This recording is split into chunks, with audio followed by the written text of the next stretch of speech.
We were talking about rocks and things. What about the Grand Canyon? I want to hear 5 minutes of things about the Grand Canyon, because that was all naturally formed, right? It's just a natural, everything about it's just normal, right? Sure. And 5 minutes begins now. So Chaz, the Grand Canyon. So how far do we want to go? How deep, real quick? As deep as you can. So like, I would start off with the less fringe part of this that I've gone deeper into, and would say that it's clearly ancient as fuck. It has ancient shit all over it. It's been anciently quarried for giant megalithic stones. We have found more Egyptian-based artifacts and mummies in the Grand Canyon than probably anywhere in the world. Whoa. Not the country, but yes, the country, but the world. We have found more mummies in our country than in Egypt. We sell them mummies to display. So we have places a part of the Grand Canyon that you can't go. You're not allowed to be there. They will kick your ass out in a heartbeat. We know there are caves that are giant. They're like, we're talking about city, Darren Kuyu levels, cities that we aren't allowed to see and touch. Really? It's all a conspiracy, right? That's always the easy answer. If you read the comments to this video, it's pretty clear that the creator there is a true believer. You know, this is not a Poe or anything. Not that it matters, but so what's the primary fallacy that he's committing here? So first, this is all premised on a very specific narrative, very popular on TikTok and on social media, the idea that you cannot trust any authority. You cannot trust any institution, any scholarship, any expert, any expertise. They are lying to you. Whatever they say must be wrong. That truth can only be found by randos on the internet spouting whatever it is that they're spouting. As long as they're telling you don't believe the government, you know, or whatever, or NASA, or in this case, the Smithsonian Institute, now they're the villain in this particular narrative for some reason, then whatever nonsense you claim must be true because they're telling you not to believe in the authorities. So this one, you actually can track where a lot of this is coming from. So the idea that there's a lot of Egyptian artifacts in the Grand Canyon comes from a hoax that was perpetrated in 1909 by this guy Kincaid and another guy who wrote an article about it, and it was all made up nonsense, right?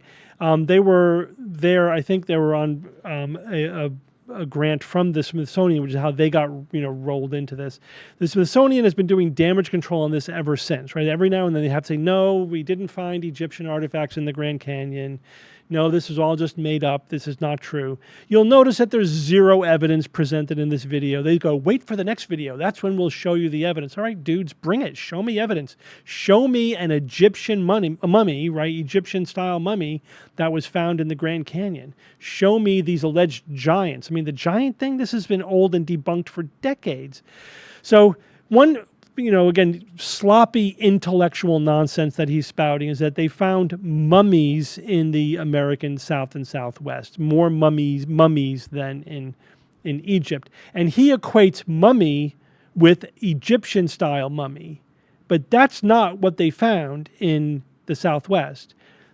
So in any dry desert-like environment, mummification can happen spontaneously. Right, if your tissues get dried out sufficiently, right, you get all the water, evaporated or leached out or whatever, to the point where the tissues are all dehydrated sufficiently, then the bacteria cannot continue decomposition. You get mummification. Every desert, where there's animals and people, well, you can find examples of this sort of natural mummification. And yeah, so the conditions, depending on the burial conditions and the local environment, etc., there's lots of naturally mummified, people in the basically mostly the South and Southwest of the United States, especially these particular locations where the environment is suitable, that are natural mummies. But they're not Egyptian-style mummies. They're not wrapped like Egyptian mummies were. They didn't have their organs removed and their brains scraped out of their skull. I mean, Egyptian mummification was a specific cultural process. We are not seeing that in North American mummies. We're seeing mostly people that have been naturally mummified. They're very different. But this guy's equating all mummies as if all mummies are Egyptian. Again, it's just massively intellectually sloppy. So he's basing his claims on a over 100-year debunked hoax based on zero evidence. He's basing it on just rumors and innuendo. He's basing it on a complete misunderstanding of what a mummy is and a misunderstanding of the difference between an Egyptian mummy and a natural mummification process. There is no evidence for any of this. It's based primarily just on the strong desire not to believe anything an expert says. If an expert believes it, mainstream science believes it, the Smithsonian Institute, whatever, it must be wrong.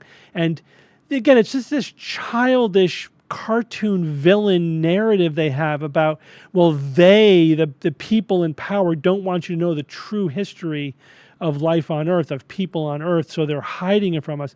But it's based in complete ignorance of actual history, of how we developed the mainstream belief about human history to begin with. There wasn't any narrative imposed upon from on high from the powers that be. I mean, there were. Those are the false beliefs of the old world, the ancient world, that we were displaced by science, displaced by evidence and scholarship and study. Right? I mean, the kind of things that people like the Earth is the center of the universe and people are, special and separate from the animal kingdom, all these things were disproven by science and replaced with thinking that is based upon evidence and logic and changes over time as new evidence is brought to bear. And there's a process where you're discovering the history of Egypt and North America and humanity on Earth and all of this stuff. And it's an evolving story as new evidence comes in. But they just don't know any of this. This is an ignorance of history, profound ignorance of history and the process of how science works. They just know that there's just some story they were taught in school, and they want them to believe this, so it must be wrong. So there's more interesting, silly stuff being said on the internet. That must be true. I guess that's what I'll believe and promote. Right? He has no knowledge. He has no information. He has no evidence. This guy's just repeating stuff, these long debunked hoaxes that he heard on the internet. That's his research. It's just finding what other people are saying who also have no idea what they're talking about.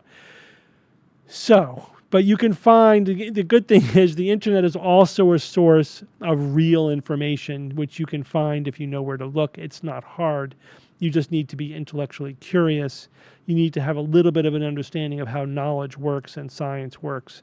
You can find the information there. But don't believe people who just have some simplistic, cartoonish narrative to sell. It's nonsense.